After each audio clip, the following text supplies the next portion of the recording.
आप लोग अगर आज किसी भी हालात में हैं तो फिर भी आप फ़ोनों के बारे में तो जानते होंगे। और एप्पल मोबाइल या जैसे आईफोन कहा जाता है, उसका नाम तो आपने कहीं ना कहीं तो सुना ही होगा। मगर क्या आप जानते हैं कि एप्पल हर दफ़ा नए फ़ोन क्यों लाता है, जबकि 95% वो फ़ोन पुराने फ़ोन से मिलता जुलता है।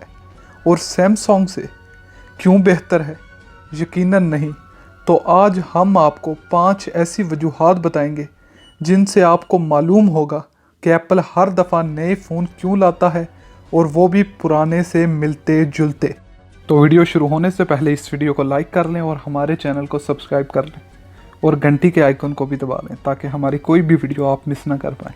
आजकल अगर आप आईफोन 12 देखें तो वो आईफोन 11 से ज़्यादा मुख्तलिफ नहीं, क्योंकि इसके भी 95% फीचर एक जैसे ही हैं।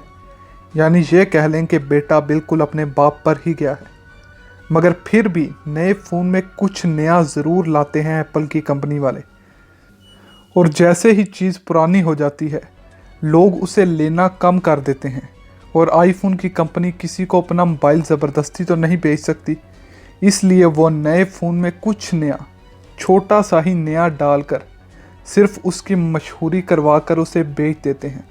और अमेरिका जैसे मुल्कों में लोग पहले दिन पागलों की तरह इस फ़ोन को लेने के लिए आते हैं। क्या आप ये भी जानते हैं कि आईफोन को इस्तेमाल करने वाले सैमसंग को इस्तेमाल करने वालों से कम फीचर रखते हैं? मगर फिर भी लोग एप्पल को ही अहमियत क्यों देते हैं? क्योंकि आईफोन की कंपनी हर साल एक रेशो के हिसाब से पता लगवाती है कि आईफोन के यूज़र सबसे ज़्यादा क्या इस्तेमाल कर रहे हैं, और वो उस चीज़ में दिन ब दिन बेहतरी लाते हैं, जैसे कैमरा और मैप्स वगैरह हो गए।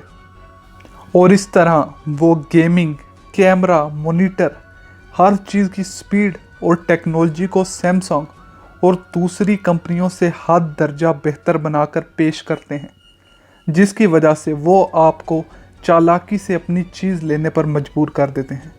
और सैमसंग ऐसा कुछ नहीं करता अपने ग्राहकों के लिए। मगर फिर भी लोग महंगे आईफोन को सैमसंग पर तरजीह देते हैं।